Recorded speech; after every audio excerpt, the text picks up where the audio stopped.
Part 3 videomdan herkese salamlar. Bugün soya bakslama necə hazırlanır onu sizlere təqdim edeceğim. Yeni başlayanlar için bu videonu daha açıklayıcı ve öğretici bir versiyada təqdim etmeye çalışacağım ki herkes öğrenmek istediğini bu videodan alabilsin ve bu işin püf nöqtələri, eyni şəkildə şam hazırlamaqla bağlı sualları da cavablandıracağım. Deməli, başlayaq. Videoda gördüyünüz çiçəkdən hazırlayacağıq, çiçək şamdan. Burada qramajını ölçürəm ki, neçə qramdır. Və burada da çiçəyin uc hissələrindəki bəyazlığı vermək üçün təqribi olaraq soya vaksdan əridirəm. Və burada qarışdıracağım. Bu arada ağıllarda sual yaranır. Hər zaman ən əsas suallardan biri soya vaks yoxsa parafin. Mənim tövsiyəm burada sizə soya vaks olacaq. Səbəb odur ki, yeni başlayan belə olsaz, düz deyirlər ki, parafinlə başlamaq daha çox məsləhətlidir. Amma mən tövsiyə eləmirəm, çünki parafin bəzən yox, daha çox vaxt parafin çökmə yaradır, rəngi, qoxunu tam olaraq tutmur. Ona görə yeni başlayan birisi sizi bu daha çox həvəsdən salıb daha çox yora bilər. Ona görə də soya vaksla başlamağınızı elə tövsiyə edirəm. Bu işi biraz da öyrənib daha çox yaxşı belə deyim, maraqlanıb soya vaksla başlamağınızı tövsiyə edirəm. Videoda mən hər şeyi göstərirəm. Yeni başlayansınızsa sizin üçün lazım olacaqlar ən əsas soya vaks, daha sonra boya, fitil, qoxu, dərəcə ölçən və istədiyiniz formada gəlib. Burada şamımız gördüyünüz kimi mən benmari üsulu əridirəm, yəni buxarla əritmə. Burada qabınız da, seçəcəyiniz qab da çox önəmlidir. Poladdan seçməyiniz daha yaxşı olar ki, həm də eyni şəkildə benmari üsulu əritmədə sizin şamınızı yanmadan əriməsinə kömək olacaq. Çünki əgər birbaşa qazın üstünə qoyaraq əritsəz, şam yanacaq və şamı alıb istifadə edən şəxs o şamı yandıranda avtomatik olaraq şam yanarkən tüstü verəcək. Burada soya vaksı göstərirəm sizə. Mənim aldığım soya vaksın tərkibi həqiqətən də təmizdir və təbii soya vaksıdır. Yeni başlayanlar üçün də buradan əsas tövsiyəm alacağınız soya vaks və yaxud da parafinin tərkibini yaxşıca almazdan əvvəl araşdırın. Dediyim kimi bayaqda tüstü verən olmasın. Çünki sifariş hazırlasaz başqa, özünüzdə hazırlasaz belə avtomatik olaraq sizi yandıranda tüstü versə, bu sizi narahat edəcək. Deməli, burada gördüyünüz kimi dərəcəsini ölçürəm. Çünki burada qoxu əlavə eləyəcəm. Qoxunu da 65-68 dərəcədə əlavə eləyirəm soya vaksa. Burada da zambaq çiçəyi ətrim var. Gördüyünüz kimi mən qoxusunu çox bəyənirəm. Soya vaksı buxarın üstünə qoymağımın səbəbi də istədiyim dərəcədən düşməməsi idi. Gördüyünüz kimi burada qoxuyu əlavə eləyirəm. Və əsas tövsiyələrimdən biri də qarışdırarkən çox sürətli qarışdırmayın.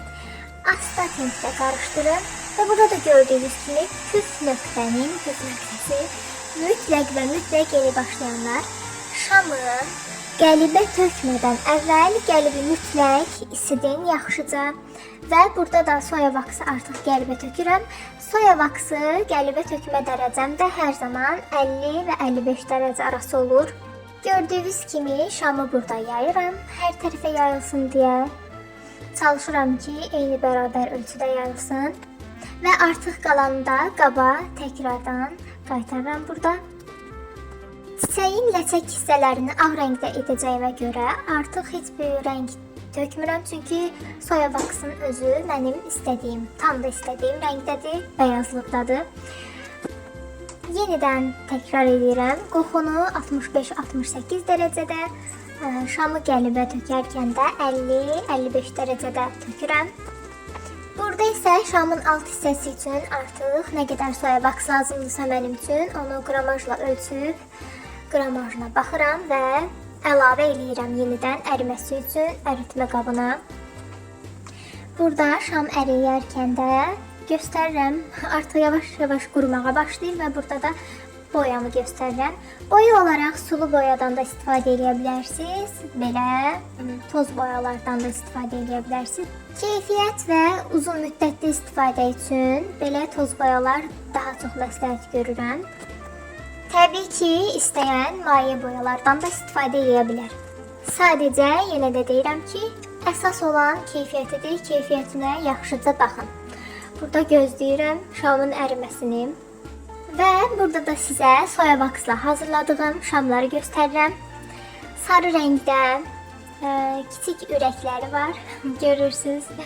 Bu şamı da çox sevərək hazırlamışam. Və hər tərəfli sizə göstərirəm. İndi alt hissəsini də göstərəcəm sizə. Baxın, heç bir çökmə yoxdur. Tam da bəhs elədiyim buydu ki, soya vaksla iş gördükdə həm özünüzə çox xoş təsir eləyəcək, həm də şamlarınız çox əla alınacaq. Heç bir çökmə, belə fərqli pütür-pütürlülük. Bunlar çox olmur. Əgər normal temperaturda töksəz, qaydalara riayət etsəz təbii ki. Bunların hamısını mən nümunə üçün hazırlamışam. İstəyənlərə istənilən fiqurda, istənilən rəng və qoxularda hazırlaya bilirəm. Sifariş etmək istəyənlər WhatsApp, Instagram, TikTok, istənilən sosial şəbəkədən mənimlə əlaqə saxlaya bilərsiniz. Bu da fərqli bir dekorasiyada kremli, çiyələkli bir şamdır. Qoxusu da eyni şəkildə çiyələk qoxuludur. Və bu da həmin versiyanın fərqli formasıdır. Qoxusu da mango qoxuludur. Mükəmməl bir qoxusu var.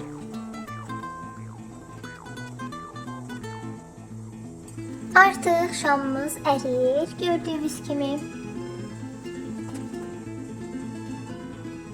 Rəngi əlavə edirəm burada. Rəngi əlavə edərkən dərəcə 70-75 dərəcə arası olmalıdır. Mütləq daha soyuq olsa rəng tam olaraq əriməyəcək, qarışmayacaq belə deyim soya vaksa. Ona görə də 70-75 dərəcə ən ideal dərəcədir. Bayaq da dediyim kimi qarışdırarkən asta-asta qarışdırın ki, şam belə deyək, köpürməsin, pütür-pütürlü olmasın. Burada da özümdən kəşf elədiyim bir yöntəmim var. Şamın rənginin tam istədiyim rəngdə olub-olmadığını yoxlamaq üçün bir qabın içinə su tökürəm, soyuq su. Və suyun üstünə də şamdan biraz tökürəm. O artıq tam olaraq orada görürəm ki, istədiyim rəngdədir yoxsa yox. Burada da qoxunu əlavə edirəm. Gördüyünüz kimi mən burada hamısının dərəcələrini ölçürəm, amma videoda çəkməmişəm o hissələrini. Təkrar da deyirəm, qoxunu da 65-68 dərəcədə tökün mütləq. Burada bir də əgər siz də eyni ilə bu şamdan hazırlamaq istəyirsinizsə, alt hissəsini, yəni indi tökdüyüm rəngli hissəni tökmədən əvvəl bəyaz ləçək hissələrini fenlə isitməyinizi tövsiyə edirəm. Belə bu halda isitdiyiniz zaman iki hissədə bir-birini daha yaxşı tutacaq. Fitil tutacağıyla da ipi tam mərkəzə tutturub qurumağını gözləmişəm. Quruduqdan sonra da bu da nəticəmizdir. Qəlibdən artıq burada çıxarmışam. Qəlibdən çıxararkən video çəkməyi unutmuşam, üzürlü sayın. Gördüyünüz kimi bu da nəticədir. Həqiqətən də mən sırf bu çiçəyi çox sevirəm. Uc hissələrinin bəyaz rəngdə olması və alt hissəsinin də fərqli rənglərdə olması mənə çox maraqlı gəlir və görünüş olaraq çox bəyənirəm. Burada sağ tərəfdə də mandalin şamımız var. Onun həm qoxusu, həm görünüşü mandalindir. Fərqli bir şamdır. Onu da sevərək, bəyənərək hazırlamışam. İstəyənlər üçün onu da necə hazırladığımı başqa videoda çəkib göstərə bilərəm. Və burada da artıq sifariş paketləyirəm. Və bu videoda bacardığım qədər yeni başlayanlar üçün əsas lazım olan məlumatlar nələr idisə, onları verməyə çalışdım. Əgər sizə maraqlı gələn, öyrənmək istədiyiniz, videoda vurğulamadığım nöqtələrdən hansısa suallar varsa, yorum şərh bölməsində o sualları verə bilərsiniz. Mən də sizin suallarınızı şərh bölməsində cavablandıracağam. Bu sifarişi mənə dəyərli müştərim Ssenari xanım verib. Şamlarımız həm dekorativ, həm də hədiyyəlik şamlardır. Həqiqətən də sevdiklərinizə hədiyyə edə biləcəyiniz ən gözəl hədiyyələrdəndir. Eyni şəkildə də Ssenari xanım da sevdiyi birinə hədiyyə etmək üçün sifariş verib bizə. Ümumiyyətlə bütün şamlarımı sevərək hazırlayıram. Eyni şəkildə paketləmələrimi də çox böyük sevgi ilə, maraqla hazırlayıram. Bugünkü videomuz bu qədər. Ümid edirəm ki, öyrədici bir video oldu və axtardığımız, ağlınızda olan sualların cavabını bu videoda tapdınız. Videomu sona qədər izlədiyiniz üçün təşəkkür edirəm. Videoların davamı üçün videoma like atıb, şərh yazıb, kanalıma abunə olmağı unutmayın. Hələlik!